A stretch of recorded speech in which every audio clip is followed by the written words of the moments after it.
Me llamaban el incrédulo, Tomás el incrédulo.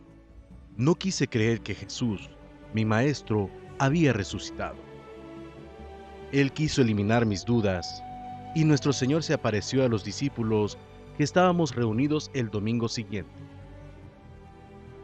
Llegó Jesús, estando la puerta cerrada, se puso en medio y nos dijo: paz a vosotros. Sorpresa, sorpresa increíble. Una repentina vergüenza se apoderó de mí al darme cuenta que mi Señor había oído mi ultimátum y la incredulidad obstinada. Jesús se dirigió a mí, pero con su amor de siempre, Jesús no me regañó. Sus palabras respiran el perdón.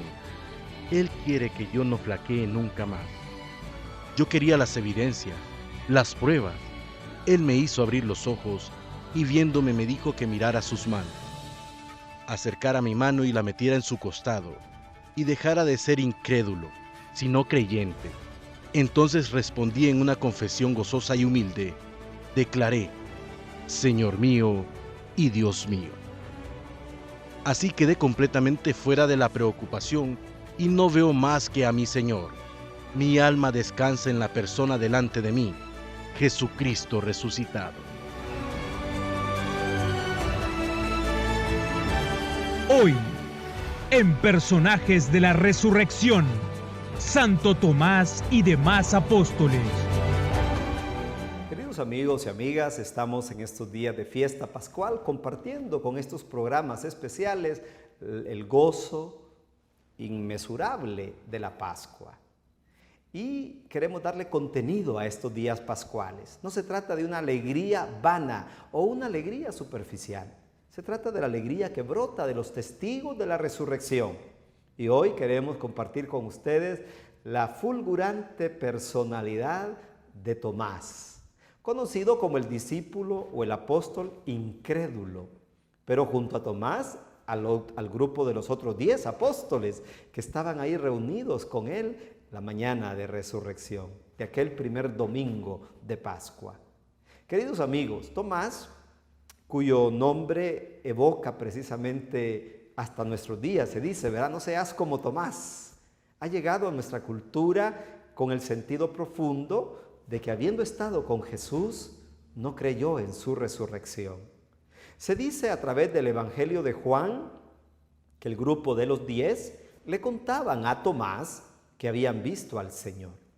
Asegura el propio Tomás que hasta que no pudiera ver las heridas de las manos y no pusiera sus dedos en la herida del costado, no iba a creer. Tomás se pone al nivel del chisme, ¿verdad?, de la superstición, al nivel de creer que el acontecimiento que les narran, que le cuentan, pertenece a una historia de mujeres. Y no cree y no da testimonio, no da crédito al testimonio de los otros 10, incluso a Pedro, o a Juan, o a Santiago. Es el prototipo del discípulo que tiene que estar seguro para dar un paso de fe. En la historia de Tomás se refleja la historia de todos los hombres y mujeres de todos los tiempos. Como él, muchos pretendemos creer solo después de haber visto. Y entonces en el propio Evangelio de Juan, en el capítulo 20, se dice que estaban 8 días después de la resurrección reunidos los 11 con las puertas cerradas por miedo a los judíos, y en medio apareció de ellos Jesús. E inmediatamente, sin que nadie le hubiera contado a Jesús, llama a Tomás a la fe y le dice: Tomás, aquí están mis manos, mete el dedo en mis heridas, aquí está mi costado, mete tus dedos en mi herida del costado. Y le afirma una sentencia muy fuerte y muy firme: de ahora en adelante no seas incrédulo, sino sé creyente. Tomás queda anonadado, se inclina ante el Señor y le proclama una profesión de fe: Señor mío y Dios mío. Dichosos, dirá Jesús, los que sin haber visto han creído. En este episodio, protagonizado por Tomás y el grupo de los 10 apóstoles, se ve la importancia del creer. La resurrección no es un tema fácil, no es un tema anecdótico, no es una epopeya mítica del presente y del ayer. La resurrección es un acontecimiento que se debe de abrazar con la fe íntegro.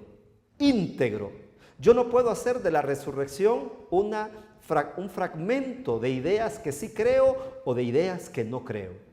La resurrección es la vida plena del Señor resucitado, que tiene en su cuerpo las estigmas de su pasión, que tiene en su costado la herida de la lanza. Tomás debe de creer el contenido completo de la resurrección. Jesús no es un fantasma, Jesús no es un mito, Jesús es el mismo que vivió antes de morir y que ahora resucitado sigue siendo igual que antes, con la gloria de un cuerpo que ha sido dignificado con la resurrección. Los 12 cumplen un papel, mejor dicho, los 10 apóstoles y con Tomás el número 11, cumplen un papel de testigos de la resurrección, de manera ad intra del grupo. Miren, son los 10 que le quieren convencer a Tomás que el Señor ha resucitado. Y con este compañero de grupo les cuesta anunciar la resurrección, les cuesta que Él les crea. Lo que pasa hoy y pasó ayer en toda la historia de la iglesia.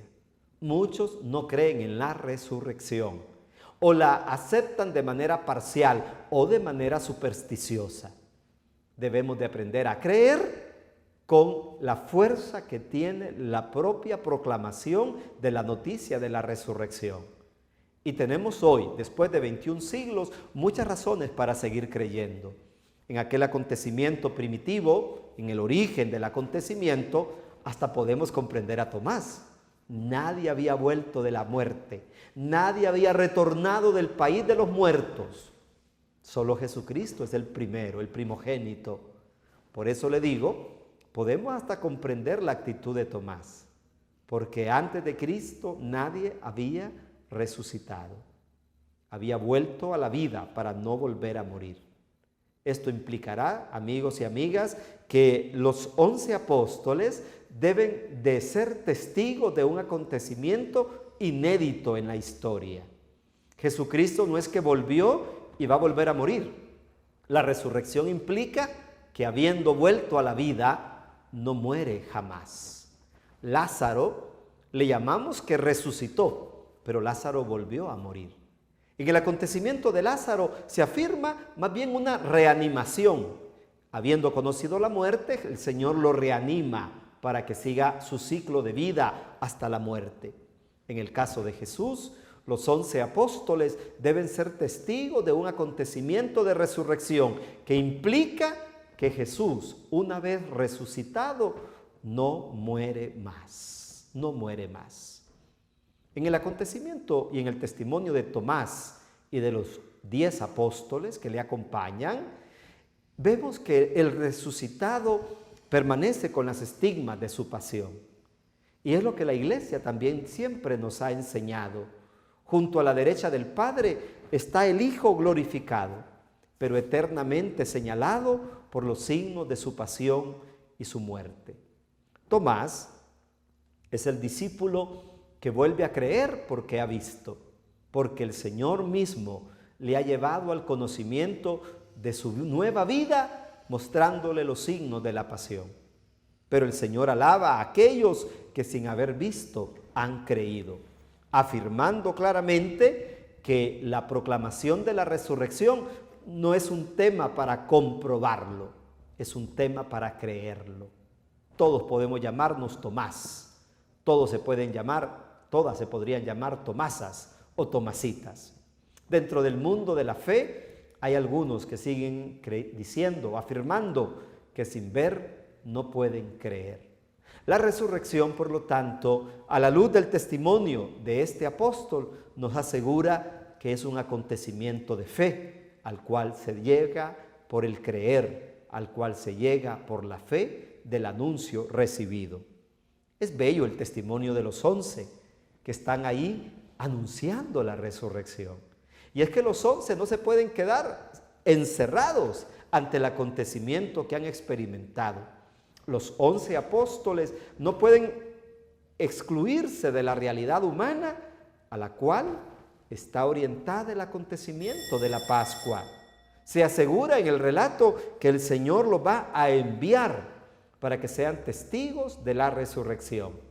Y amigos y amigas, no se olvide que incluso en Hechos de los Apóstoles, cuando se quiere sustituir a Judas, nombrando a Matías como el 12º apóstol, se le pide una condición, aparte de haber pertenecido al grupo, que sea testigo de la resurrección de Jesús. El grupo de los 12 apóstoles está llamado a ser testigos de la resurrección. Este es el fundamento de una vida de testimonio. No pueden ir a anunciar una quimera, deben de anunciar un acontecimiento real. Jesucristo murió, Jesucristo resucitó.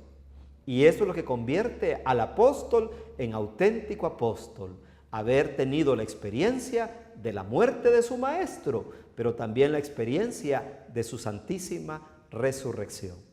Tomás hoy se asocia de manera definitiva al testimonio de la resurrección y junto al grupo de los 10 apóstoles más se convertirán en esos testigos privilegiados que irán por el mundo anunciando la buena noticia de la salvación, porque son testigos de que el Señor murió, testigos de que el Señor resucitó.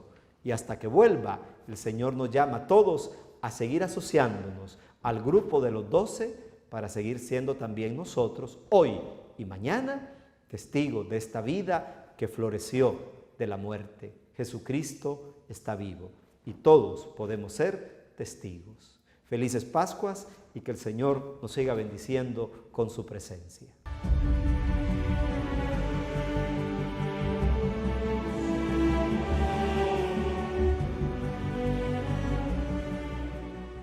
Menudo trabajo el que me han colocado para esta parte de nuestros testigos de la resurrección. Hablar de Tomás y los demás apóstoles. Como que si fuera así una cosa, mejor hubiéramos hecho un programa para cada uno de los apóstoles y hubiéramos hecho un poco de leyenda.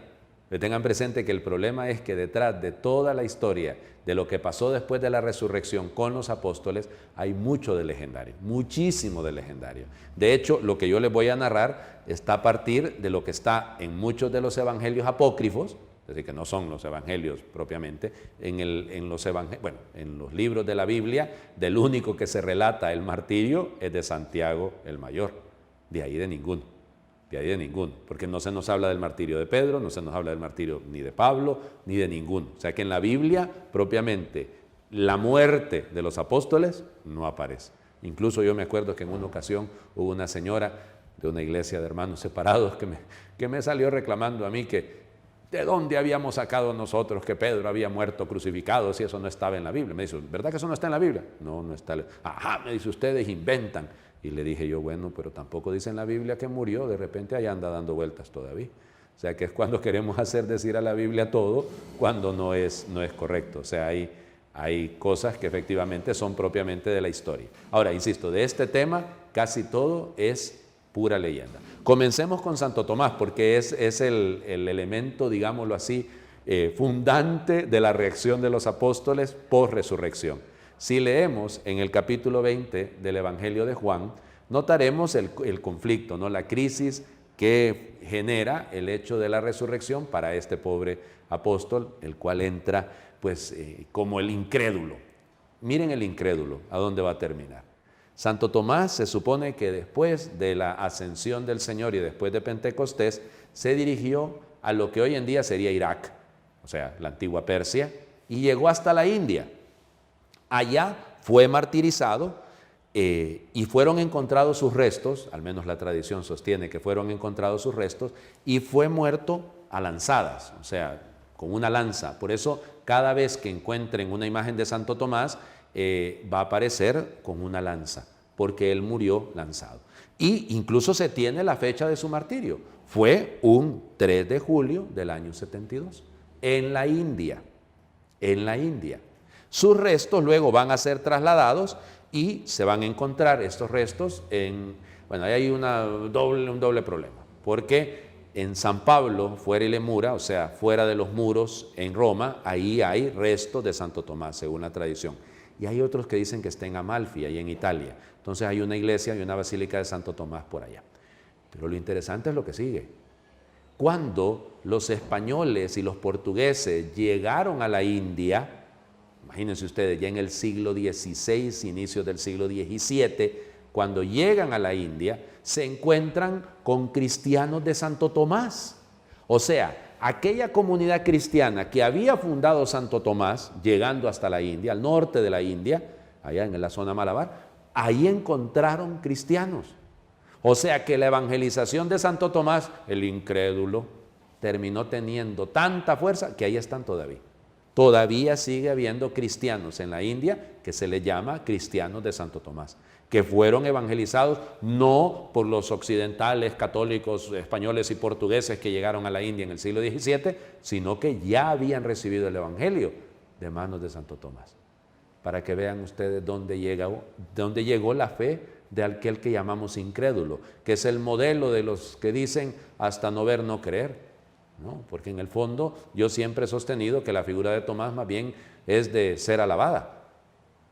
Fíjense, se quedó toda una semana. El día de la resurrección no estaba, pero esperó 8 días hasta que el Señor se volvió a aparecer. Tengo que ir un poco más rápido y tengamos un poquito de paciencia. El primero de los mártires, apóstol mártir, es Santiago el Mayor. La tradición dice que él se trasladó hasta España y que regresando de España, al llegar a Jerusalén, Herodes Agripa, el nieto de Herodes el Grande, el hijo de Herodes Antipas, el que decapitó a Juan, pues lo hizo mártir, lo martirizó estando ahí en Jerusalén. Supuestamente murió apedreado, pero él pidió que sus restos fueran llevados de nuevo, la tradición sostiene, hasta el extremo del mundo, hasta el Finisterre, el mundo conocido. Y por eso sus restos están en la basílica, en el santuario de Santiago de Compostela, allá en España. Y por eso Santiago el Mayor es patrono de España. Nosotros, pues durante muchos siglos, 3 siglos y medio, nuestro patrono era Santiago. Por eso hay lugares en Honduras donde el patrono es Santiago. Piensen, por ejemplo, en Lloro, y no quiero empezar a mencionar tantos otros, porque efectivamente son muchísimos, fundados precisamente por los españoles en vistas a Santiago. Algunos incluso le ponían un apellido un poquito feo, los españoles, le llamaban Santiago Matamoros, mata musulmanes, porque a la hora de las batallas, para recuperar el sur de la península, el sur de España, en Andalucía para abajo hasta llegar a Granada, lo invocaban, y por eso a Santiago y por ellos, y bueno, y por eso el apodo de Santiago Matamoros. El otro, San Judas Tadeo. San Judas Tadeo se supone que era primo del Señor Jesús. Por eso cuando se le encuentre, no sé si alguna vez han visto las estampitas de San Judas Tadeo, en algunas ocasiones se les pone una imagen de Jesús en el pecho, porque era un poco parecido. Entonces se le pone esa imagen de Cristo en el pecho por el parentesco, porque él era primo del Señor Jesús, se supone. Bueno, sus restos están en la Basílica Vaticana, en la Basílica de San Pedro en Roma, y murió, pues decapitado, pero realmente primero le dieron con una maza, o sea, primero lo golpearon y después lo decapitaron. Por eso muchas veces aparece con eso, aparece con un mazo, porque fue con un mazo con el que le dieron, con el que fue martirizado. Bueno, sigamos adelante. El otro, Santiago el Menor, es decir, acuérdense que son 2 Santiagos. Santiago el Mayor es el hermano de Juan, Santiago el Menor, que también se supone que era pariente del Señor Jesús, era otro primo, ¿ya? Se le conoce como el hermano del Señor. Vayan a leer el capítulo 15 del libro de los Hechos de los Apóstoles. Ahí aparece Santiago el Menor como el hermano del Señor. Ahora bien, él, según la tradición, fue martirizado en Jerusalén también a manos de Anás, pero cuidado, Anás II, sumo sacerdote del Sanedrín. Entonces ya muere martirizado prácticamente alrededor de la década de los 60 en el primer siglo. Y sus restos están enterrados, están colocados en la Basílica de los Santos Apóstoles en Roma, ahí cerca de la universidad donde yo estudié, por ahí pasaba rezando de vez en cuando. Luego, San Felipe. ¿Ya? San Felipe se supone que él evangelizó todo lo que hoy en día es Moldavia, Ucrania, Hungría y un poquito el este de Rusia. Él murió crucificado y luego apedreado. Eso es lo que dice la tradición, insisto, la mayoría de los libros apócrifos. Parte de sus restos también están en la Basílica de los Santos Apóstoles, allí en Roma. El otro, San Mateo. San Mateo es una historia bastante interesante, porque fíjense, primero murió apuñalado, y entonces por eso se le representa también con una espada, porque es la imagen que se utiliza para ello. Se supone que sus restos están en la Catedral de Salerno, en Italia. Ahora, la historia de por qué lo martirizaron no fue tanto por el asunto de defender el cristianismo, sino por defender a una muchachita de que fuera violada, de que fuera maltratada por un rey, y predicando el Evangelio, a partir de la moral, va ligada al Evangelio, lógicamente, pues fue martirizado. Vamos a otro. San Simón el Celote. Acuérdense que los celotas como tal no existían en tiempos del Señor Jesús, van a nacer después, pero el celote significa fanático, entonces ahí le quedó el apodo.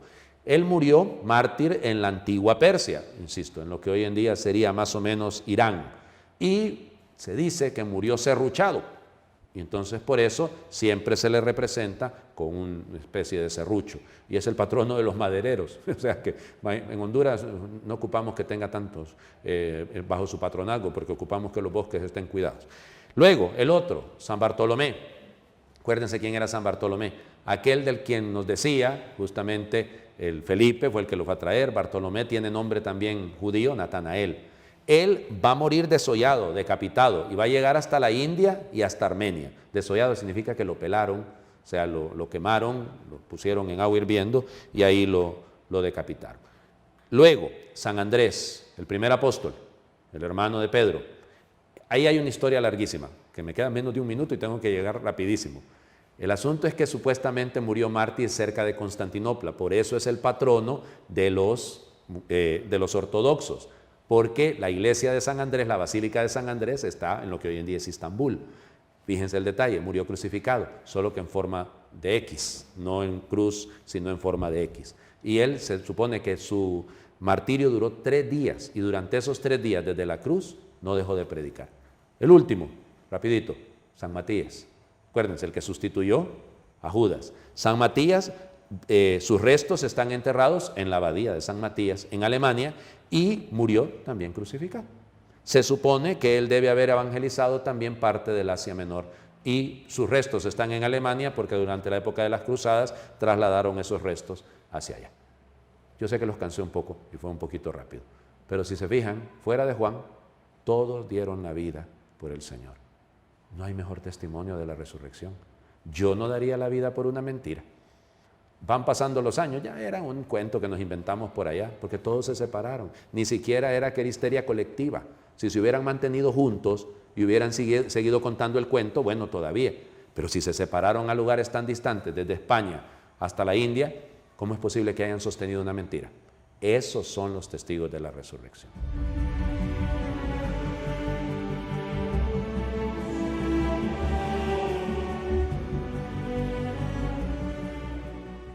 Evangelio según San Lucas, capítulo 24, versículos del 13 en adelante, nos dice la palabra de Dios. Aquel mismo día, 2 discípulos se dirigían a un pueblecito llamado Emaús, que está a unos 12 kilómetros de Jerusalén, e iban conversando acerca de todo lo que había ocurrido. Mientras conversaban y discutían, Jesús en persona se les acercó y se puso a caminar con ellos. Pero algo impedía que sus ojos le reconocieran. Él les dijo, ¿de qué van discutiendo por el camino? Se detuvieron y parecían muy desanimados. Uno de ellos, llamado Cleofás, le contestó, ¿cómo? ¿Eres tú el único peregrino en Jerusalén que no se ha enterado de lo que ha pasado en estos días? ¿Qué pasó?, les preguntó Jesús. Le contestaron, todo el asunto de Jesús Nazareno. Era un profeta poderoso en obras y palabras, reconocido por Dios y por todo el pueblo. Pero nuestros sumos sacerdotes y nuestros jefes renegaron de él, lo hicieron condenar a muerte y clavar en la cruz. Nosotros pensábamos que él sería el que debía libertar a Israel, pero todo está hecho. Ya van 2 días que sucedieron estas cosas. En realidad algunas mujeres de nuestro grupo nos han inquietado, pues fueron de mañana al sepulcro y al no hallar su cuerpo volvieron hablando de unas apariciones de ángeles que decían que estaba vivo. Algunos de ellos fueron al sepulcro y hallaron tal como habían dicho las mujeres, pero a él no lo vieron. Entonces él les dijo: qué poco entienden ustedes y qué lentos son sus corazones para creer todo lo que anunciaron los profetas. ¿No tenía que ser así, que el Mesías padeciera para entrar en la gloria? Y les interpretó todo lo que decían en las Escrituras. Al llegar cerca del pueblo al que iban, hizo como que quisiera seguir adelante, pero uno de ellos le dijo: quédate con nosotros, ya está cayendo la tarde y se termina el día. Mientras estaba en la mesa con ellos, tomó el pan, pronunció la bendición, partió y se los dio. En ese momento se les abrieron los ojos y lo reconocieron, pero él desapareció. Entonces se dijeron uno al otro: ¿no sentíamos arder nuestro corazón cuando nos hablaba en el camino y nos explicaba las Escrituras? De inmediato se levantaron y volvieron a Jerusalén, donde se encontraron reunidos a los 11 y los de su grupo. Palabra de Dios, te alabamos, Señor. Hoy el Evangelio, hermanos y hermanas, nos ha relatado el hecho de cuando Jesús se hace el encontradizo frente a aquellos discípulos que se encaminaban de Jerusalén hacia Emaús. Y quisiera detenerme en ese detalle en primer lugar, caminando de Jerusalén hacia Emaús. Jerusalén que representa como el centro de la fe. Para ese hombre del tiempo bíblico, Jerusalén representa todo lo que la fe nos puede proveer. En Jerusalén se encontraba el templo. En Jerusalén era el lugar donde los peregrinos iban para vivir su fe. Y esos hombres se encaminaban de Jerusalén, que es el centro de la fe, hacia Emaús. Y es interesante que Emaús significa aguas tibias. Probablemente esos hombres son esos hombres que van perdiendo la fe y representa a aquellas personas que van cayendo en la tibieza, que se van dejando que su fe ya no sea ardorosa, sino que por el contrario su fe se vaya enfriando. En esos hombres podemos encontrar a aquellas personas que han renegado poco a poco de su fe. En esos hombres podemos encontrar a aquellas personas que van viviendo distantes de la iglesia. En esos hombres podemos encontrar a aquellas personas que dicen: yo no quiero saber nada de iglesia ni de curas.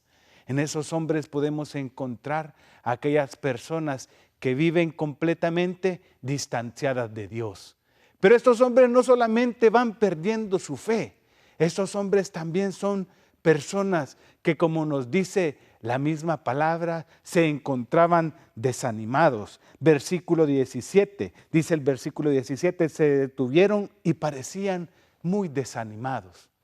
Una palabra doble, una palabra que es una palabra compuesta, desanimados, sin ánima, sin alma.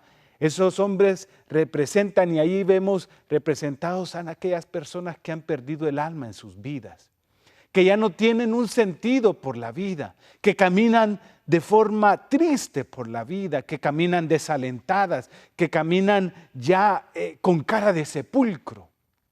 Y así lo digo yo a algunas personas. Hay personas a quienes hay que llevarlas a la llantera porque andan toda la vida ponchados. Es decir, andan por su vida tristes, andan por su vida desanimados. Son personas que en sus rostros son rostros tristes, son rostros que están representados el desaliento. Pues ahí podemos ver en esos dos hombres que no solamente caminaban de Emaús, de Jerusalén hacia Emaús, sino que caminan con una vida triste y perdiendo la esperanza. Mire qué interesante que el Evangelio, ellos se detienen y dicen en el versículo número 20, cuando Jesús les pregunta, ¿y qué es lo que sucede?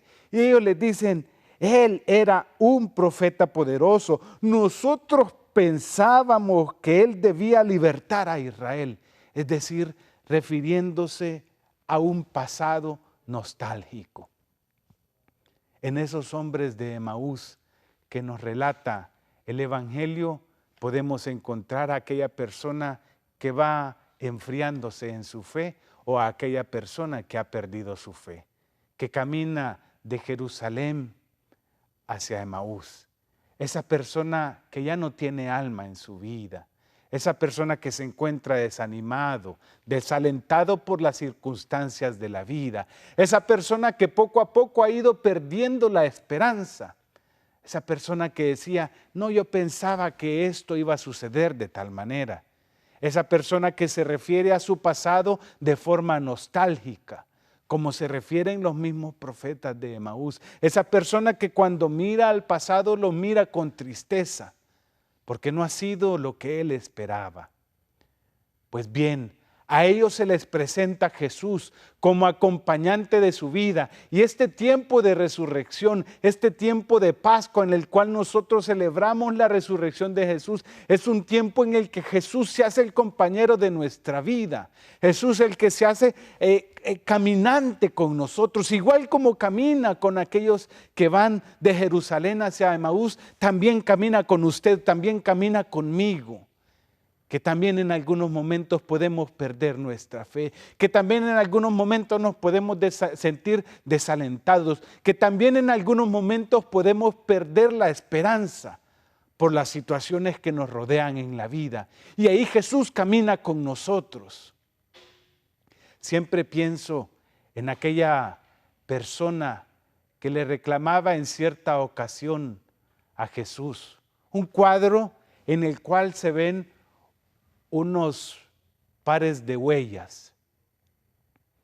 Y esa persona le reclamaba a Jesús porque en un sueño él miraba un par de huellas. Y él le decía, yo pude ver un par de huellas. En los momentos más difíciles de mi vida yo solamente podía ver un par de huellas. En ciertos momentos pude ver 2 huellas. Jesús le decía a esa persona, pues Vina, en los momentos más duros de tu vida, las únicas huellas que tú ves eras porque yo te cargaba. Jesús, hermanos y hermanas, se hace el caminante y el acompañante en nuestras vidas. Este tiempo de Pascua, así lo debe de recordar usted. Este tiempo es tiempo para hacer de Jesús el compañero de nuestra vida. Tiempo de Pascua, tiempo de resurrección, es tiempo para pensar de que Jesús va caminando a nuestro lado, que Jesús nos alimenta con su palabra, que Jesús nos alimenta con la Eucaristía, tal como lo hizo con los discípulos de Emaús.